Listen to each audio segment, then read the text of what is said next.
Here's exactly how I'm building a high ticket sales team for a company that we're taking to 500,000 a month. If you right now are selling a high ticket offer over the phone, or the company that you're working with is, I'm going to document the whole journey that I'm taking to take an agency doing around 200,000 a month to 500,000 a month. They currently have one closer. I'm going to walk you through every single step that I take coming into the company, analyzing the company and taking it to the next level.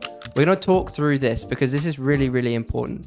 Even if a company is making a couple 100,000 a month, you might think they understand how to make sales. But actually, there's so much inefficiency and there are tons and tons of challenges and problems that I'm finding all over the shop. And they're really simple and easy challenges that we can fix. If you're looking to create more sales in your business, if you want to grow a high ticket sales team, if you're not sure where to start or how to do it, this is the video for you because I'm going to be breaking it all down, exactly what I've done so far and exactly what I'm going to do next inside of the company so you can see exactly what you need to do. There are three main things that I've done as soon as I've jumped in. First thing is we've got to understand where the company is currently at.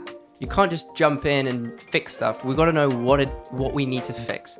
So if you're working with a client or your own company, you need to analyze everything. First thing, what is the offer or offers? Second thing, what is the script? What is the sales calls like? Listening back to sales calls. And thirdly, how well are those people doing? That's going to give you a baseline on what we need to improve in every aspect of the process. So let's jump into my screen because I've written it on a Google Doc. I'm going to start to work through it together and I'll show you how I'm thinking about it and what I'm going to be doing next. It's going to be a really exciting thing to document and show you guys how I get on over the next coming months. So let's have a look. This is how to build a high ticket sales team and grow it to 500,000 a month in sales. So I'm going to go through the steps so far that I've gone on, and I'm using this to document the journey, but this is going to really help you understand how you can do this. If you're going in as a sales director, a fractional sales director, or you're trying to optimize your team so you can start building a team, you first need to understand where you're at. Now, you might be a solo business owner about to hire your first salesperson, and that's great. These things are still going to apply. You might already have some closers on your sales team and you just want to start growing and you're not sure what to do. You might be a CEO and you might not want to have, you may have already removed yourself from the sales calls and you're already managing a team of closers, but you don't want to do that anymore. And this is what you need to do to get out of that. So I'm going to zoom in slightly so you can see. Steps so far, got into the CRM. So whatever CRM it is, you want to get into the CRM and you want to see how it's structured. How are they managing their lists of contacts? How are they structuring the calendars? Really important to find out. Obviously, if you've got a sales team and you're doing calls, you need to see how those calls are structured and the different wait times on the calls, how long the calls are, and so on. I've gathered all the sales and call data from spreadsheets that the company has. Typically, your company's going to have some sort of data tracking. If it doesn't, well, then you need to do that first before you can even do any of these steps. I'm looking at all the data inside of the company. And great thing now, we've got AI. And in my last video, you probably would have seen how I was analyzing some of the data using AI. And we can analyze that data if it's a bit messy and all over the place, and we can make insights based off that data. That's really, really important. They're able to do that. So I gathered all that data from the sheets, and if you can go into any CRM, you can download data. The data you want to download, call reports for the last 3 months, last 6 months, sales data reports, closes, how much money every sale has generated, client roster reports, active clients currently, how many clients are on the roster. And those are really the main ones that you need to download. Appointment report, I think that was the first one I said. Get that data, aggregate the data so that you can understand the data. Because a lot of times, most business owners, they don't track their data correctly. And I'm bringing out software shortly that will be able to track a lot of these metrics much more easily. But most people don't actually understand where they're at. And they don't know how well their closers are actually doing.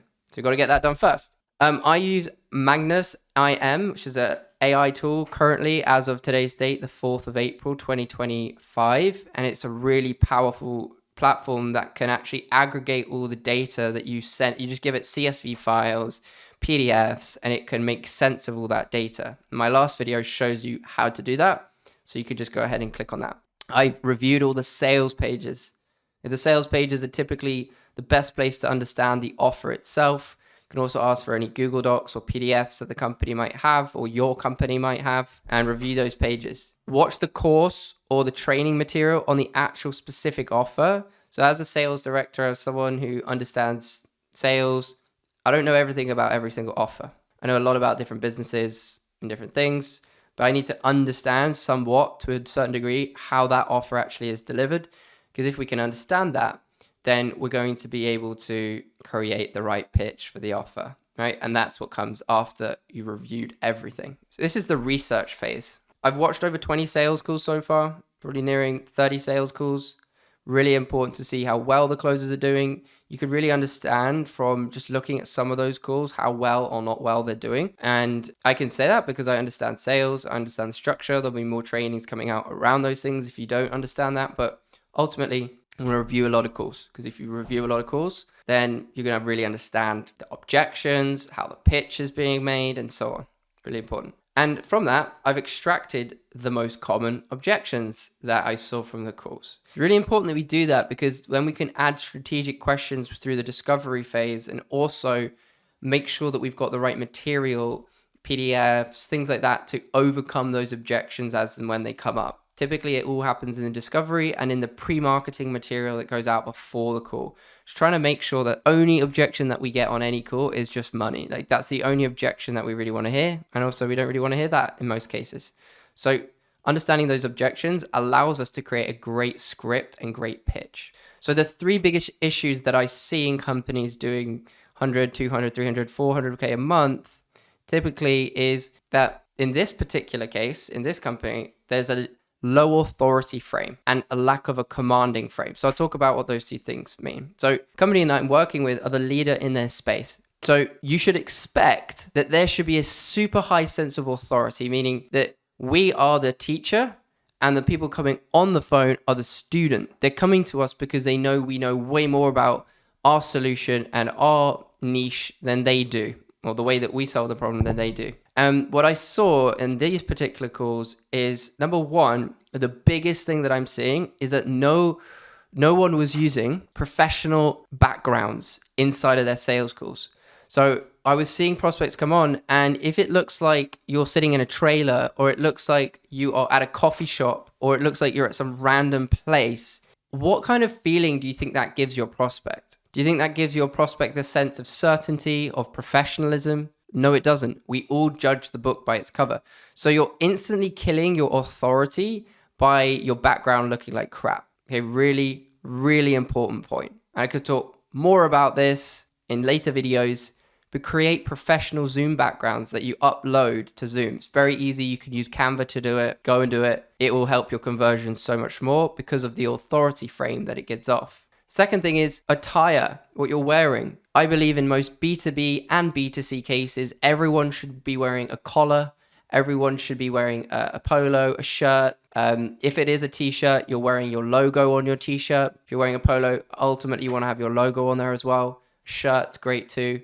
For the ladies, a nice dress, a nice collared shirt, whatever it is. Something smart and professional. Keep everything on brand, because again, that levels up the professionalism of your call. And if you can look highly professional in your calls, it really helps the close and the conversion rate because they trust you more. And there was a lack of commanding frame. So at the beginning of the script, the team were not using a commanding frame. I'll give you an example. Commanding frame would be, okay, so here's what we're going to do today. I'm going to ask you a bunch of questions to find out exactly where your business is at. And then based on that, I'm going to see if you're a good fit for what we do here.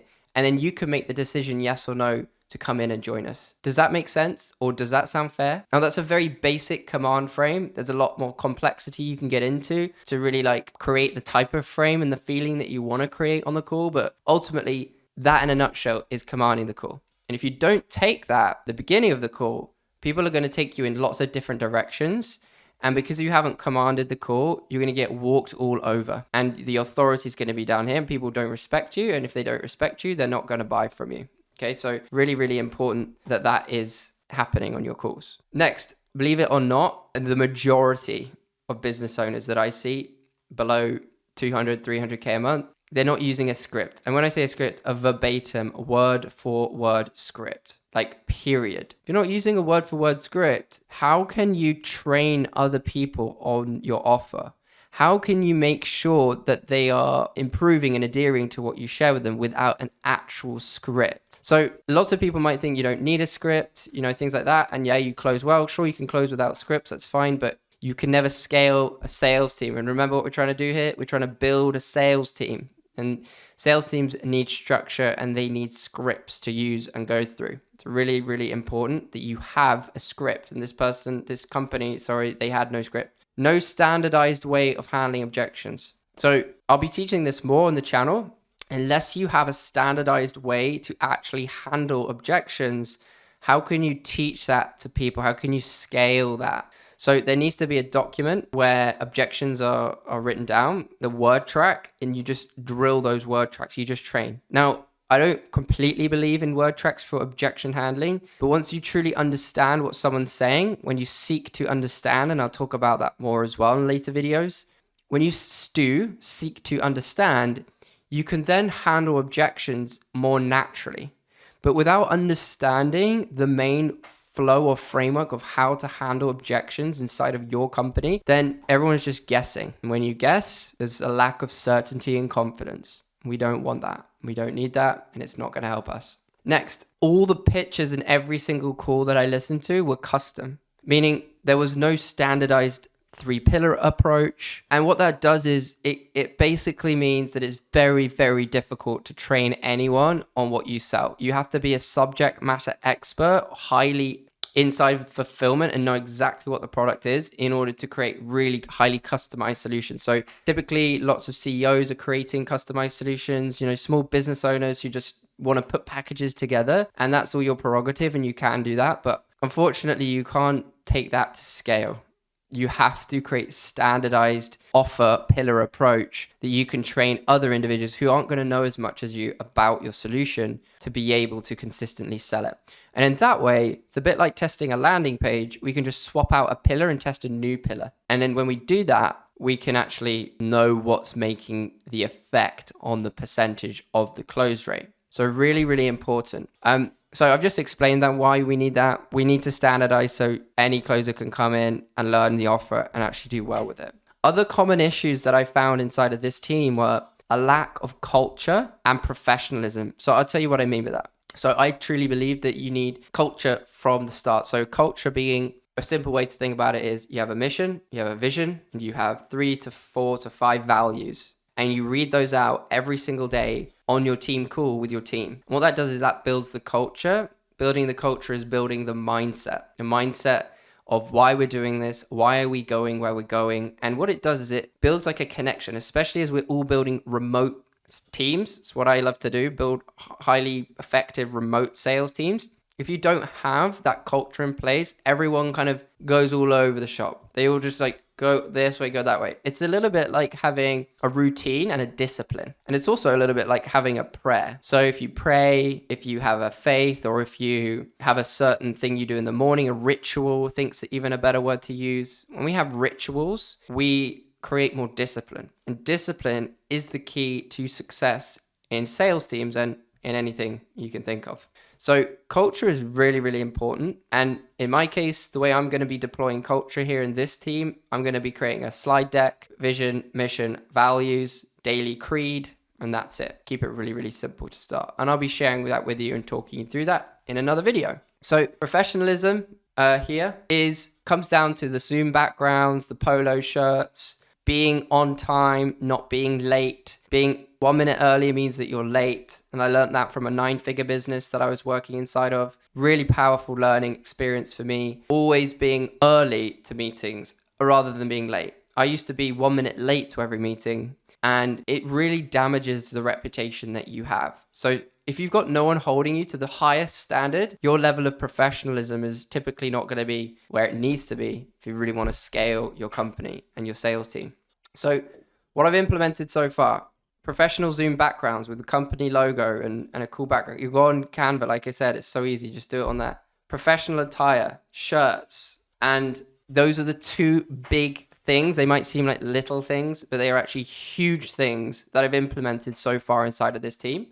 The next step is to build a value ladder visual so the whole team can see like the offer stack. I think visually seeing things is very, very important. And then I'm going to be building the front end and the upsell script. So typically most companies doing under $1 million a month, all you need, you can take 2 offers to 10 million a month. All you really need is 2 offers, right? 2 main offers to sell. You got a front end and a back end. Okay. So in this case, we've got a front end around about the 10K mark, and then we've got a back end, which is around about 42,000 a year. Okay. About a 5K a month investment. So 42K.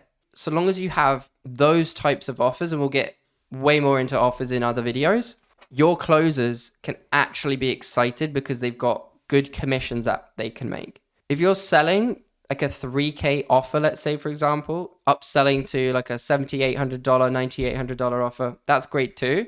You just got to have a lot more volume. Okay. So if you don't have a ton more volume, you want to probably have higher price points, because then it gives your closers more reasons to stick around and actually make good money with you. No closer is going to want to work for less than 10K a month and be able to actually hit that amount inside of your offer. Okay, really good closers want to be on offers doing 30 to 50,000 a month in potential on target earnings. So this is the journey that I'm taking this company on. This is how we're starting to build the high ticket team. I'll be doing more and more videos on exactly what's going on and how I'm going to be progressing and how it's going, the learnings, what is working well, what isn't working well.